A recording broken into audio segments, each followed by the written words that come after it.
Szívből szeretettel köszöntelek benneteket, testvéreim. Nagyon jó köztetek, és nagyon csodálatos ez a bátorítás. Nagyon jó és nagyon szükséges az a mi szívünknek, hogy ahova teszitek a lábatokat, az a föld a tiétek lesz. És ezt az ígéretet megadja az Úr nektek. És hogyan tegyük oda a lábunkat arra a földre? Mit jelent ez? Mit jelent ez Jézusnál? Szellemi erőben mi ez a hatalom, ami ezt mondja nekünk?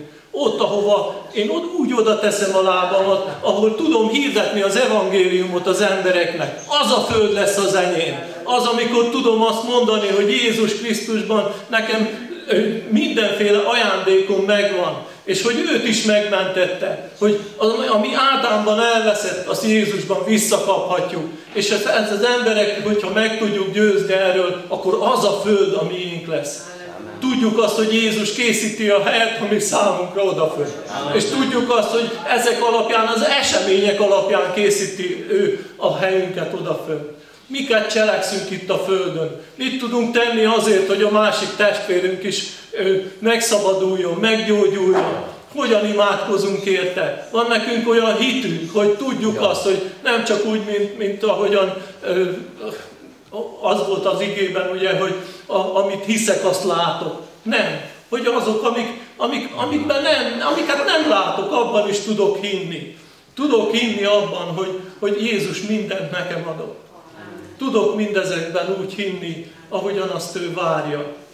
Abban a szeretetben, abban a jóságban, abban a hosszú tűrésben, amit felénk elszenvedett azért, hogy mi győztesek legyünk. Nagyon csodálatos dolgok ezek. És úgy tudunk hinni, nem úgy, mint a Tamás, hogy ha hiszem, majd oda teszem a kezemet, akkor majd én megérzem, azt meglátom, hogy megsebesült az Úr értem. És utána azt mondta nekik Jézus, ugye, hogy azok az igazi, úgymond hívők, akik nem látnak és úgy is hisznek. Amen. Mert azok vagyunk mi is. Nem látjuk most az Urat, de tudjuk, hogy mindig ott van mellettünk szellemben. És azok a fiak, akiket az Isten szelleme vezérel. Róma 8:14. Tudjuk ezt nagyon jól. És tudjuk azt, hogy minden egyes pillanatunkban ott van velünk, és mindig vezérel az ő szelleme által. Amen. És tudjuk azt, hogy ő vezéri azt, hogy miket mondjunk, miket cselekedjünk, hogyan dolgozzunk, mit csináljunk, és miket tevékenykedjünk. Jézus pedig odafönt készíti a helyet nekünk, ezen az alapon a számunkra. Azokon a cselekedetek alapján, amiket mi megteszünk. Hát kedves testvéreim, a gyógyulásokkal és a szabadulásokkal most nem akarok nektek előrébb menni avval, hogy már meggyógyult a feleségem, de azért egy ilyen részbizonyságot elmondok abban, hogy mik ebben a nehézségek is, mert ezeket a tapasztalatokat, hogyha meglátjátok és megszerzitek, akkor fogtok tudni számítani az ellenség erejére, hogy mikor támad és hogyan, és hogy mit kell akkor cselekedni és tenni. És amikor mi ott elmentünk egy ilyen orvosi eredményére, és vártuk azt, hogy mit fognak mondani, akkor ugye imádkoztam az Úrhoz, hogy hát legyenek ezek az eredmények jók. És mégis, ugye, valami volt még a levegőben, mert ugye a másik erő is ott van. És volt egy olyan orvos, amelyik ugye kijött és szinte nevetett rajtunk. És ezt tudtam úgy venni, hogy nem bántott, tehát nem tudtam neki fölróni. Azt majd megteszi az Úr, ezt itt félre. És azzal tudtam eléje menni, hogy őt is szeretem. Azokat az embereket is szeretni kell, akik nekünk nem okoznak jót, sőt, gáncsoskodnak, mert az ellenség ereje van ő rajtuk is rajta, és úgy próbál meg beférkőzni a mi szféránkba. De ezt ne engedjük meg Krisztussal, és ezt csak úgy tudjuk nem engedni, hogy szeretjük őket is, mert őnekik is jár az evangélium. Tehát most ugye megvan az, hogy a Básán bikái eltátják ránk a szájukat, ugye, mert mondanak valami rosszat, de ezt csak egy emberen keresztül tudják, mert szellemi lény az ellenség is, ugyanúgy, mint ahogyan az Úr. Tehát az Úr a Szent Szellem által vezérel minket, ők pedig a Básán bikái eltátják ránk a szájukat, és különböző szellemi erőkkel, démonokkal egy orvost ugye megpróbálnak mahinálni, és akkor nevetve mondják azt, hogy még ez a bajunk, még az a bajunk. És akkor erre tudunk mi úgy válaszolni, hogy mi is mosolygunk, és megköszönjük szépen, megköszönjük a részleges gyógyulásokat, és akkor ott hagyjuk a helyszínt úgy, hogy még megmarad a lehetősége annak, hogy még akár ez az orvos is megtérjen belőle, és én hiszem azt, hogy meg is fog.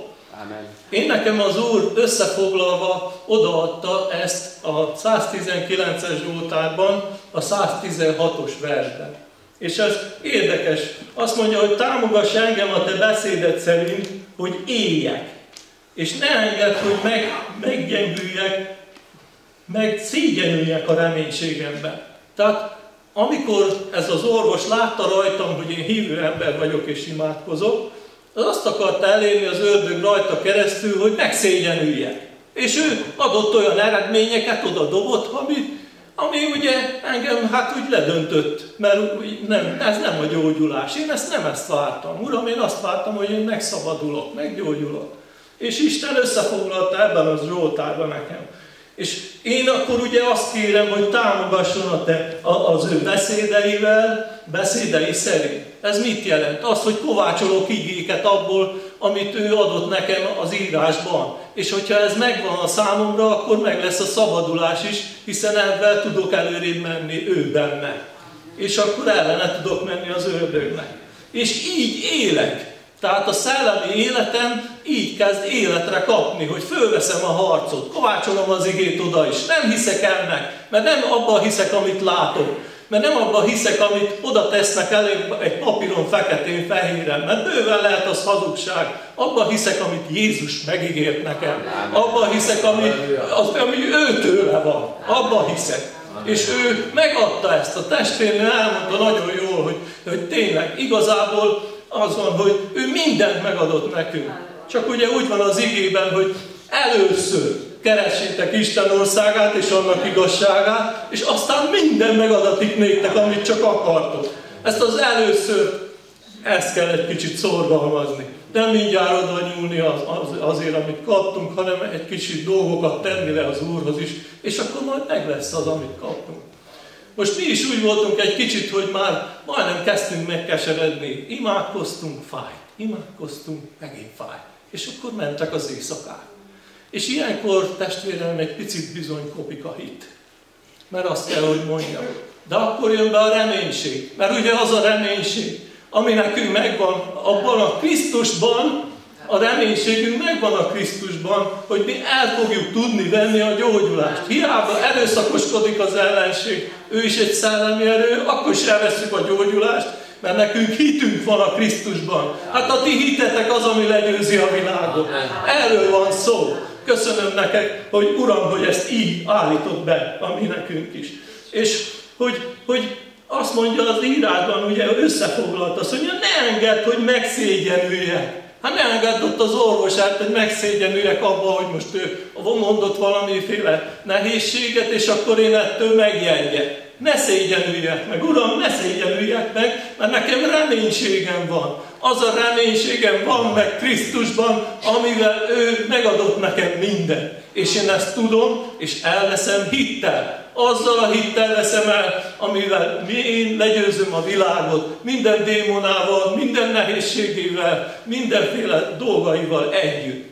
Köszönöm az Úrnak, hogy ezt mind megadta nekünk. Köszönöm, hogy tudunk ezen mosolyogni. És köszönöm, Uram, hogy minden egyes éjszaka, ami úgy telett el, hogy sírással, nehézséggel, és azzal az erő nyomással, ami ott volt, én tudtam mellette lenni a feleségemnek, és tudtam imádkozni azért, hogy hittel meg lesz nekünk ez a valóság.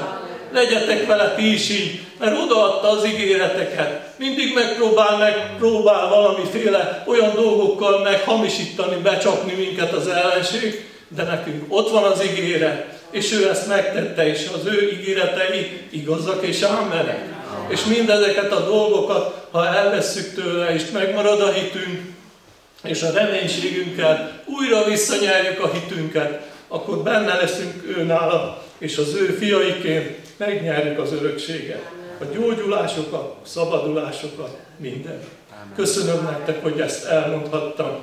Úgyhogy cselekedjétek ezt, és az a lényeg, hogy az ige meg legyen cselekedve. Most is ugye hiába van nekünk fölírva megint papíron olyan dolgok, Esetleg lehet, hogy igazak, vagy részben igazak, vagy nem igazak, de az is lehet, hogy ezt az ellenség csak úgy adja oda nekünk, hogy na, itt van még. Most még eltátotta a vásárlikája rám a száját, de bekapni engem soha nem fog, legyőzni soha nem fog, mert Krisztusban győztes vagyok. Köszönöm nektek, hogy meghallgattatok.